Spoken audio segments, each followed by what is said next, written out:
Well, the U.S. and Israeli defense ministers are speaking to reporters right now in Tel Aviv. Let's listen in. We are defending our values and we operate according to international law. The IDF is operating to minimize the harm to civilian population. We are also working with international partners to facilitate the delivery of humanitarian aid.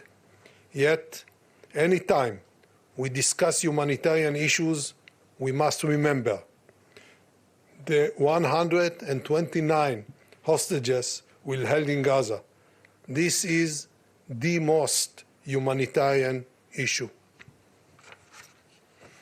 On October 8th, a day after Hamas attack, Hezbollah opened fire unprovoked. The threats of rockets, missiles, and drones is unacceptable. Over 80,000 citizens have been displaced, living as refugees in their own country. We are determined to create a new reality, restoring security in the area, based on UN Resolution 1701, pushing back Hezbollah. We will bring back the residents of the north to their homes on the border after full security will be restored. We prefer to do so via understanding, ensuring that the border region is clear of terrorists and does not allow direct threats of our citizens.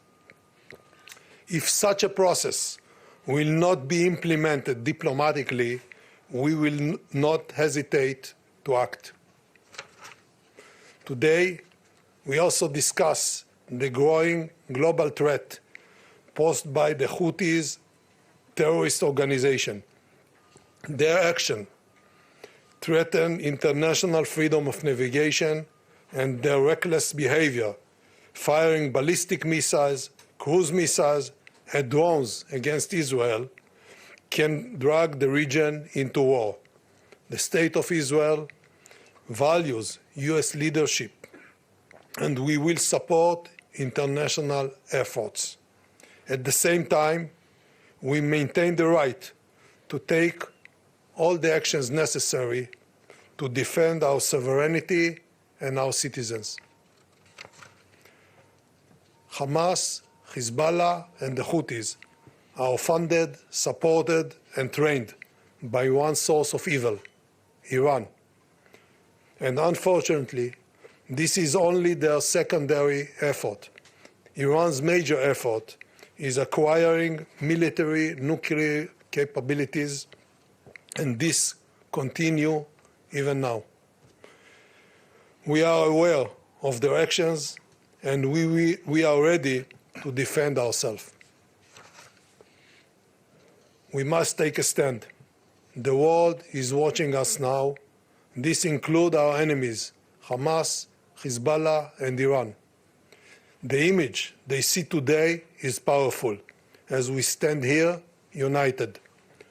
We are resilient and determined, and we will win on every front. Thank you once again, Mr. Secretary. Thank you for coming, and thank you for your support and your friendship. Thank you very much. Well, good afternoon, everybody. Yoav, we've been talking almost daily by phone, so it's good to see you once again in person. And it's good to be back in Israel, even in these difficult days, especially in these difficult days. This is my fourth visit to Israel as Secretary of Defense and my second time since October 7th. And I know that Israel has been profoundly changed from where you were on October 6th. So I'm here with a clear message. America's support for Israel's security is unshakable.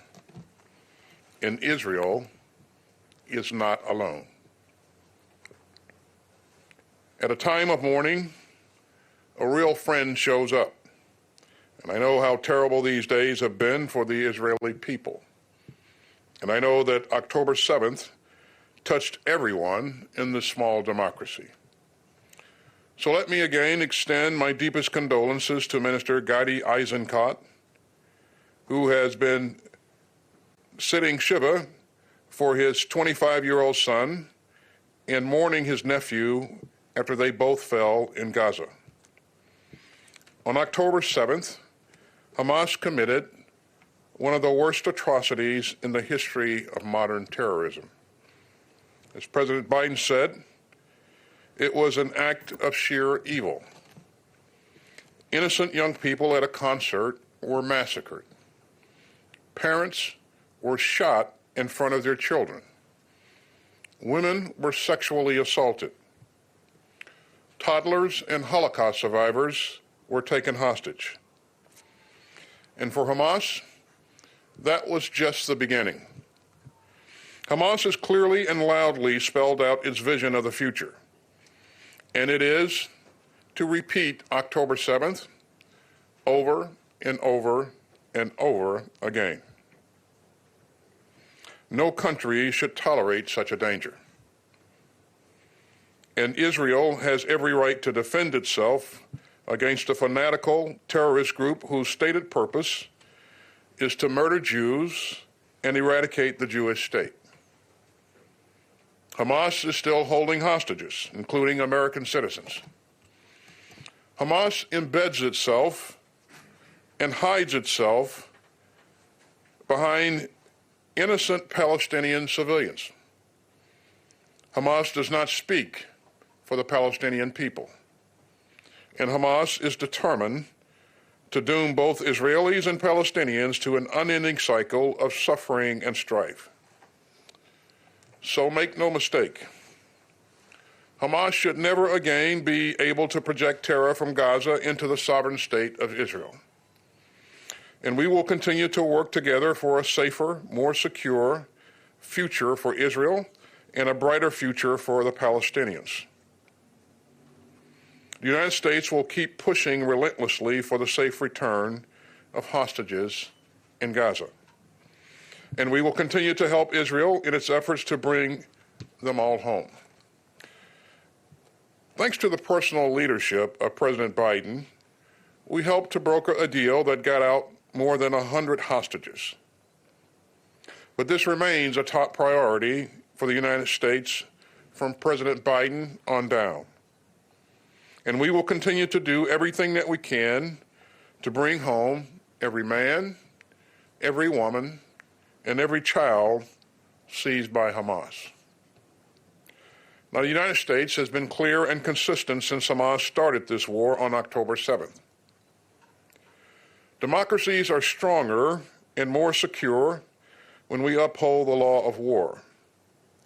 And as I've said, protecting Palestinian civilians in Gaza is both a moral duty and a strategic imperative. So we will continue to stand up for Israel's bedrock right to defend itself. And we will also continue to urge the protection of civilians during conflict and to increase the flow of humanitarian aid into Gaza. That's important as Israel fights to dismantle the Hamas terrorist infrastructure in Gaza.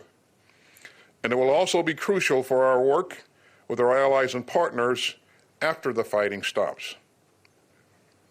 Now, we're working to ensure that this conflict does not escalate beyond Gaza. But as we are driving to stabilize the region, Iran is raising tensions by continuing to support terrorist groups and militias.